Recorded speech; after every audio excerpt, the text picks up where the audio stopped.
están? Pues aquí estamos con el buen amigo Adrián. Adrián, muchas gracias por habernos recibido.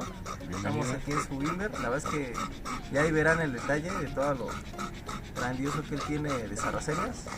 Yo digo que es Lord Sarracenia. O es el maestro Jedi Sarracenia, porque vean. La verdad es que ¿cuánto tiene que iniciaste? Bueno, primero las plantas. Me habías comentado que tuviste como una pausa, ¿no? Sí, bueno, yo soy ya de vieja escuela. Hace 20 años compré mi primera planta carnívora.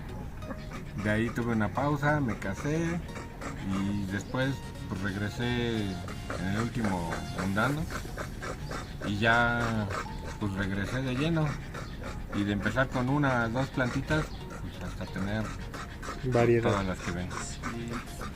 Y por ejemplo, que tu primer planta fue la clásica, la Dioneer, también tuya, o cuál fue con la que empezaste? Empecé con nepentes.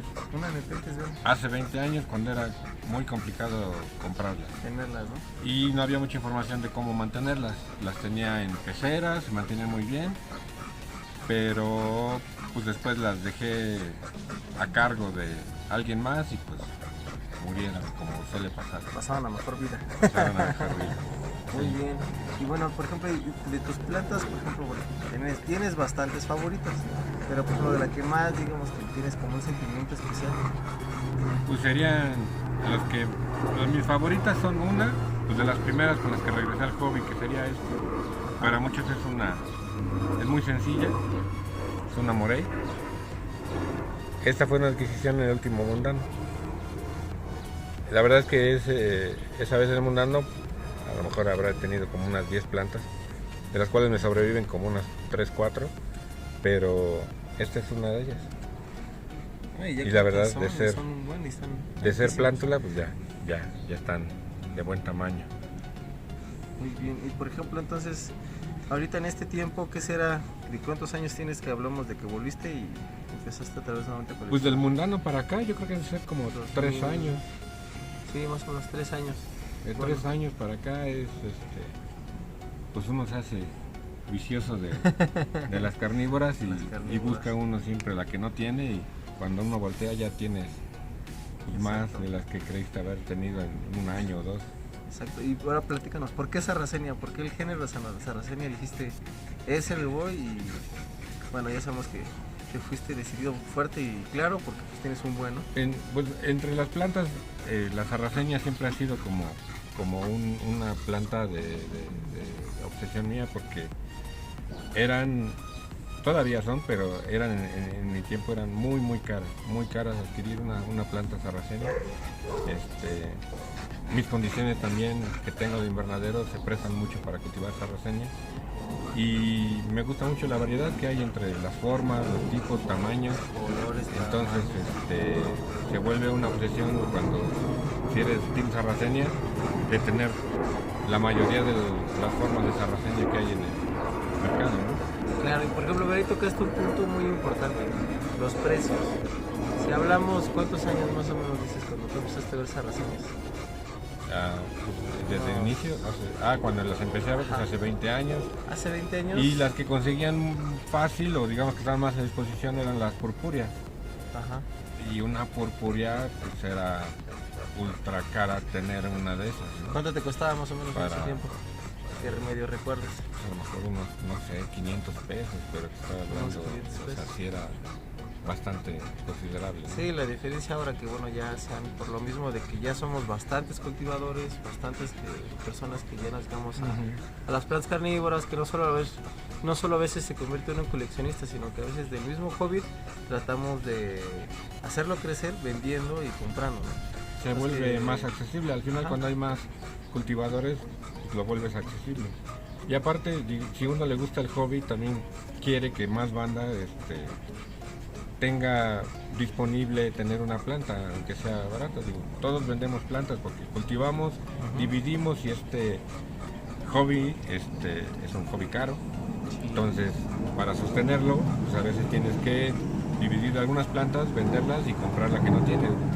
Exacto. Pero en ese camino pues, también puedes vender plantas muy accesibles y pues, que la banda puede comprar para iniciar. Es correcto. ejemplo, digamos, bueno, aparte de las sarraceñas, o al principio te costó trabajo cultivar las sarraceñas, o como dices, por tus condiciones fue lo que te ayudó, pues, digamos que mucho. Sí, porque no te dan una receta, digo, empiezas a ver que muchos cultivan en invernadero, que unos que no les dé sol, que sí les dé mucho sol, digo, obviamente tienes que investigar para saber cómo están en su hábitat y cómo se pueden mantener mejor, pero mis condiciones, pues bueno, son más al exterior. Originalmente este invernadero iba a estar cerrado, pero las condiciones en donde sobreviven y se dan más fuertes y sanas es pues prácticamente a mucho sol y con riego controlado. Digo, controlado, ahorita que está lloviendo, pues controlas que no estén mucho estancadas. Y cuando pues, tienes que regarlas, pues les das sus días de descanso. La verdad es que no es complicado, no es aprender como a leer tu planta. Sí. Y bien, y de los géneros, entonces, aparte de sarracena, ¿cuál otro tú crees que se te complica y el que más fácil se te da aparte de sarracena? Pues de sarracenias, a lo mejor dionaeas, que ya es como un tabú. Yo siempre te la venden como la planta para iniciar, pero no creo que sea una planta para principiantes. Ya cuando supera ciertos límites de que ya no se te mueren ciertas plantas, pues ya empieza a gustarte el género, ¿no? Exacto. Entonces, ya las dioneas ya se me dan. Me gustan mucho las nepentes porque con esas inicié, pero necesito habilitar un invernadero con las condiciones como para tener una colección considerable de nepentes. Claro. Y por ejemplo, de nepentes, ¿cuál es como la planta que más te gusta de las especies que hay? Pues a mí me gusta mucho la juquería, ¿no? O sea, ¿te gustan globosas? Las trampas globosas. O angularias. Ajá, exacto, los angularios. Que tengan como el labio grueso y tapita. Es muy curioso. Sí, de hecho. Ajá, redonditas. Por ejemplo, a mí, no sé, yo creo que la mayoría, no sé si ustedes dirán, pero mi favorita es la bicalcarata. Ya tiene sus subgéneros, pero la bicalcarata para mí es que se volvió un objeto de deseo, ¿no? Sí, se volvió así Más como bien. el diamante, o no sé, en bruto así muy cañón de las nepentes. Porque pues bueno, digamos que son caras también. La verdad es que aquí en México no conozco muchos que tengan. Y cuando salen en venta, pues sí salen precios bastante caritos. Por lo mismo que también no hay mucha comercialización de eso, ¿no? Sí, ¿no? Y de hecho, bueno, yo por ejemplo, amigos, si recordarán, y los que me siguen a lo mejor de mucho tiempo, yo tiene como unos 8 años, traje una bicalcarata Orange de California, y estuvo conmigo como un año, y me costó un año aclimatar a la Ciudad de México. Imagínense la dificultad que es, lo que es así que las nepentes, ¿no? Pues como bien dice Adrián, o sea, tiene las temperaturas y humedades aquí para las sarracenas, pero una nepente sí cambia mucho, porque también tenemos que ver cuando es high, low o intermedia. Entonces todo eso también varía mucho para los chavos o la gente que apenas va empezando en esto. Tiene que saber eso porque tiene que estudiar muy bien. O sea, esto no es de tengo plantas y las pongo así como de agarran su azotea, su patio y voy a poner mi charola y mis plantas, no. Tienen que investigar, probar, medir parámetros de humedad, del sol, todo tienen que medir. Y también no es solo a lo mejor un cierto tiempo, ¿no? Porque también tienes que ver las estaciones del año. Sí. Porque, por ejemplo, en el invierno hay que ser diferente al invierno. Sí, obviamente el cultivar al exterior te ayuda porque estas plantas, al menos cuando yo sepa, necesitan un periodo de hibernación, de latencia. Exacto. Entonces, obviamente están entrando al exterior, les dan las condiciones de frío para que hagan su ciclo natural las plantas. Exacto. Entonces también eso es bien importante, amigos. Hay veces por ahí, donde yo he visto videos de varios youtubers que dicen que las plantas las puedes tener a indoor, y a lo mejor no darles ese tiempo de descanso o de hibernación, pero es muy importante, porque es cuando la planta nos da el brinco importante, ¿no? O sea, de año a diferencia de uno a otro, vemos la diferencia.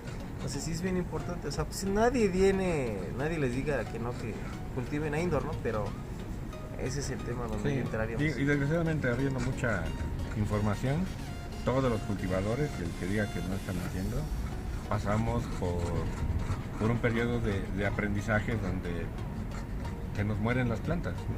Un cultivador que te diga que no se muere una planta, no, que se la ha muerto, pues no, experimentamos porque lo que creas tú en tu entorno es un ecosistema. Entonces tienes que ver si las condiciones de tu ecosistema funcionan para la planta que quieres cultivar. Entonces de ahí es el aprendizaje. cada uno tiene.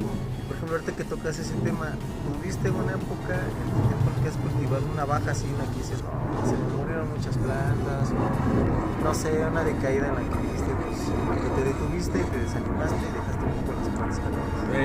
No, más bien cuando las primeras plantas que tuve del mundano, por ejemplo, se me murieron algunas y me di cuenta que eso, que no le estaba atando las condiciones y no había estudiado bien las condiciones que requerían las plantas. Y de tenerlas bajo unas condiciones, no sé, de semisombra o de pocas horas de sol, vi que realmente lo que necesitaban eran más horas de sol, por ejemplo, en este caso de estas plantas. Sí, porque pregar coloraciones tan rojizas como las que vemos, amigos, no es tan fácil. Y en un indoor a veces ni eso te lo da. Sí. No te lo da. Los rayos UV es como... ahora sí que lo sagrado para estas plantas pregar esas coloraciones. Y bueno, ahora platícanos, teníamos esta pizarra especial. Es una de las consentidas, la verdad es que muchos se van por los nombres. Es una zarra sin ID, Sí. que me llegó a mis manos. Me gustó mucho la forma. A mí me gustan mucho las plantas que no tienen una forma común, a lo mejor como otras de género. Esta no tiene un ID. La verdad es que no tiene ID, tiene una tapita corta, Sí. una boca algo cuadrada. Ajá. Lo que me gusta es que conforme va madurando la trampa, se hace, a lo mejor la cámara no ayuda, pero se empieza a poner de un color morado, oscuro, Exacto. y que no es tan común tampoco en las plantas, ¿no? Normalmente se van al rojizo o al guinda y esta pinta un poquito morado. Y digamos que esta, por lo raro, pues me gustó. La verdad es que la adopté como aquí en el invernadero, como llegó sin ID. Al final muchas llegan como plantas las semilleras y no sabemos qué va a dar, no sé su cruce, pero es como la consentida aquí en el invernadero. Exacto. Muy bien. Sí. Pues bien, amigo, pues ahora más vamos rápido. Danos un tour. Más o menos te vas explicando qué tienes. Para que vean. No está por secciones, la verdad es que normalmente por tamaño es como a veces las ubico. Ajá. Algunas macetas sí las ubico más por riego porque las leucófilas necesitan un poco más de descanso, pero en general pues la zarra tiene ahora sí que un cuidado común. Tienes que darle un riego, pero también tienes que darle días de descanso, mantener húmedo el sustrato y sobre todo en los días que tiene mucho sol mantener encharcado siempre. Ese es el único consejo. Cuando son los días de mucho sol y que no va a llover ni está nublado, tenerle encharcada siempre porque son muy sensibles a los golpes de calor y que se seque el sustrato de manera rápida. Es el único. Obviamente dependiendo dónde estén, qué sombras les dan el día, van a ir midiendo cuánto tiempo pueden conservar el agua en sus charolas o en sus macetas. Exacto. Y por ejemplo, como verán, el buen amigo Adrián cultiva en estas macetas blancas altas, ¿verdad? Son muy padres. Y aparte porque le ayuda mucho a no calentarse, ¿no? Siempre platicamos eso, que no se caliente la raíz. Hay consejos, muchos aconsejan, obviamente, poner algún sustrato mineral para que sea un aislante, en este caso tezontle, roca volcánica, tepojal, dependiendo, se usa también la corteza, también lo uso yo, y ayuda a conservar que la raíz no se caliente, que es parte de que aíslas un poco el sustrato y al conservarlo aquí en el exterior evitas que cuando llueva se salga el sustrato o se siembre las macetas. Perfecto. Va. Pues bien, amigos, continuamos. Seguimos ahorita, amigo. Continuamos. Así que presúmenos de este pequeño invernadero que armaste. La verdad es que de acuerdo a las condiciones que muchos luego nos echamos ahí bronca de no, es que tiene que ser así, o no, es que esto que el otro. Hay de todo, amigos. Desde una grosera lata, extrema mortífera, eneas, palotos, sarracenias, semilleros que nos platicaban, ¿no? Sí, pues parte cuando uno se mete en las carnívoras es que quieres tener de todos los géneros. Entonces empiezas a buscar de otros tipos. En este caso aquí tengo las lintonias conviviendo con droseras, conviviendo con cultivares de dionaea y obviamente por las condiciones de alta humedad y luz filtrada lo ocupo para semillero de sarracenas. Pues bien, amigos, sí es impresionante. Vean esta darlintonia, vean. Nos platicaba la historia que esta viene también del mundano, ¿no? Es parte de mi regreso, es Bien. de esas plantas que sobreviven. Fue una plántula que conseguí en el mundano y pues bueno, ya ha pasado el tiempo y, ya, y sí. va creciendo. Es una enorme esta Darlington, está muy chulo, mira. Y por ejemplo, aquí nos platicamos, aquí tú haces, cuando empiezas a echar las semillas de sarracenia, las pones en estos botes, supongo que abajo pues, les haces sus orificios, es donde tiene la humedad y las tapas para guardar un poco más la humedad. Sí, la verdad es que es muy sencillo. Los botes que manejo yo son los más accesibles. Los de litro. Un bote de litro de Su jugo, tapita. una tapa. Obviamente las condiciones son de alta humedad, fungicida cada 15 días y bajo esas condiciones pues cualquiera puede germinar semillas. A lo mejor uno le tiene miedo a que se le van a podrir o se decepciona una de las malas experiencias que haya tenido al inicio.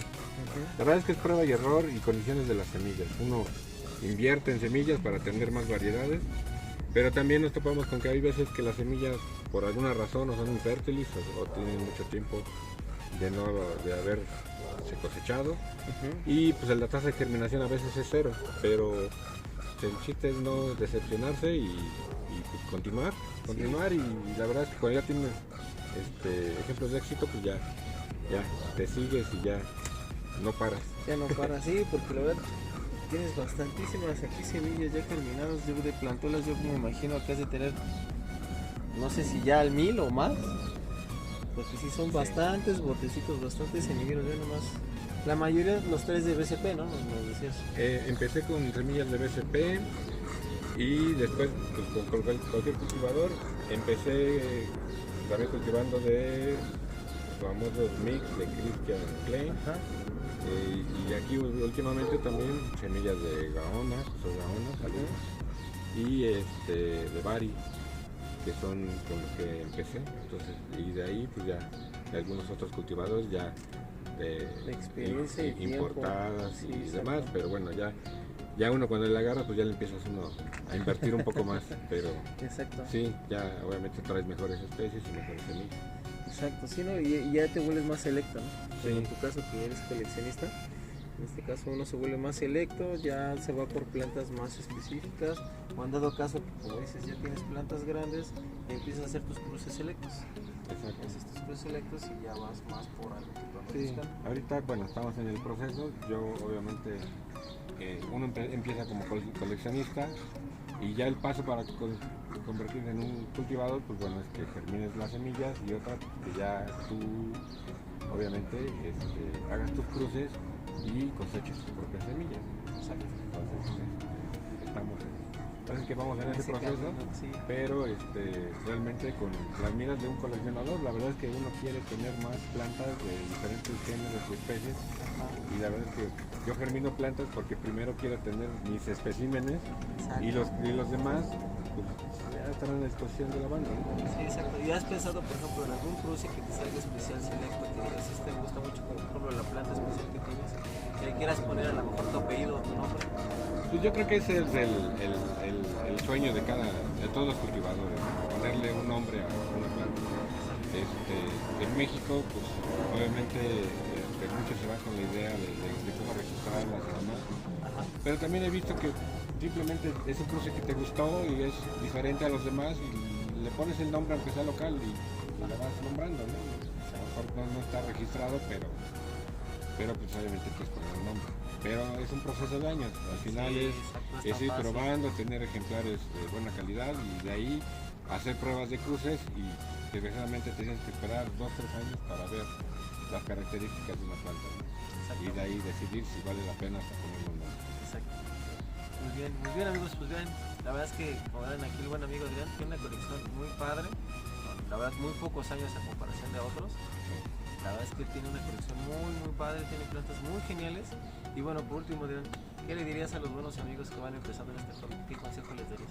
Pues primero que estudien un poquito, estudien un poco nada más de qué plantas les gusta, pero qué condiciones necesitan. Si tienen un espacio a lo mejor soleado, pues las arras es una opción. Si tienen un espacio que a lo mejor les da mucha luz, no les da el sol, pero tienen buenas condiciones de humedad, tal vez las nepentes sean su opción. Entonces investiguen un poco en qué espacio van a tener sus plantas y vean qué plantas se adaptan a las condiciones que les puedan dar. Entonces empezarían por ahí. Yo sé que al final vas a querer todas, pero vas a tener que darle el espacio necesario a cada planta. Entonces yo diría que inicien estudiando qué planta les gusta y qué condiciones tienen ustedes para darles y con cuáles son compatibles. Y de ahí empiezan para evitar tener pérdidas, y de ahí pues para adelante ya van adaptando y van a querer, si tenían antes un lado junto a la ventana, al rato van a querer toda la azotea, porque así nos pasa. Así nos pasa. Sí.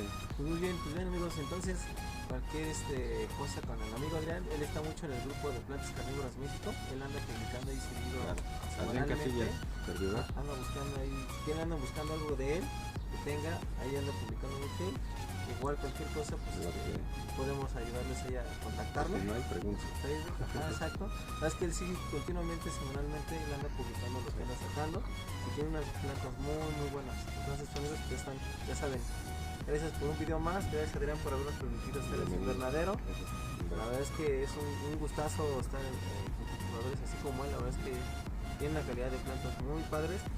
Y bueno amigos, nos vemos en un siguiente video.